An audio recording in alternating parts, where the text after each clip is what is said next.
স্বল্পোন্নত দেশের এলডিসি তালিকা থেকে উত্তরণের পর বিশ্ব বাজারে টিকে থাকতে বাংলাদেশের তৈরি পোশাক ও বস্ত্রশিল্পে কৃত্রিম বুদ্ধিমত্তা বা এআই, অটোমেশন এবং ইন্ডাস্ট্রি 4.0 এর ব্যবহার বৃদ্ধির আহ্বান জানিয়েছেন দেশের শীর্ষ শিল্প নেতা ও নীতি নির্ধারকরা। রাজধানীর একটি হোটেলে Bangladesh apparel youth leaders alliance BAYLA আয়োজিত 2 দিনব্যাপী বাইলা ফিউচার সামিট 2026-এর উদ্বোধনী অধিবেশনে এই তাগিদ দেওয়া হয়।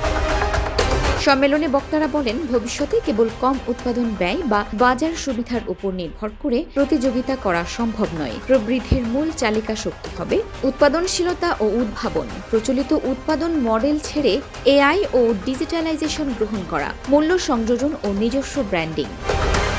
শুধু চুক্তিভিত্তিক উৎপাদন না করে নিজস্ব নকশা উন্নয়ন ও উচ্চ মূল্য সংযোজন পণ্যে মনোযোগ দেওয়া। টেকসই উৎপাদন, ইউরোপীয় ইউনিয়ন সহ বৈশ্বিক বাজারের জন্য সবুজ কারখানা ও পরিবেশগত মান বজায় রাখা। প্রধান অতিথির বক্তব্যে শ্রম ও কর্মসংস্থান মন্ত্রী আরিফুল হক চৌধুরী বলেন, প্রযুক্তি নির্ভর শিল্পের চাহিদা পূরণে শ্রমশক্তিকে নতুন দক্ষতায় গড়ে তোলা সময়ের দাবি। সরকার টেকসই শিল্পায়ন ও কর্মসংস্থান বৃদ্ধিতে সব ধরনের নীতিগত সহায়তা দিচ্ছে। শিল্প নেতারা সতর্ক করে বলেন, অটোমেশন ও এআই এখন আর বিকল্প নয়, বরং বেঁচে থাকার প্রধান শর্ত। এ সময় তরুণ উদ্যোক্তাদের উদ্ভাবনী প্রযুক্তি ও টেকসই উৎপাদনে বিনিয়োগ বাড়িয়ে মেড ইন বাংলাদেশকে বৈশ্বিক উৎকর্ষতার প্রতীক হিসেবে গড়ে তোলার আহ্বান জানানো হয়।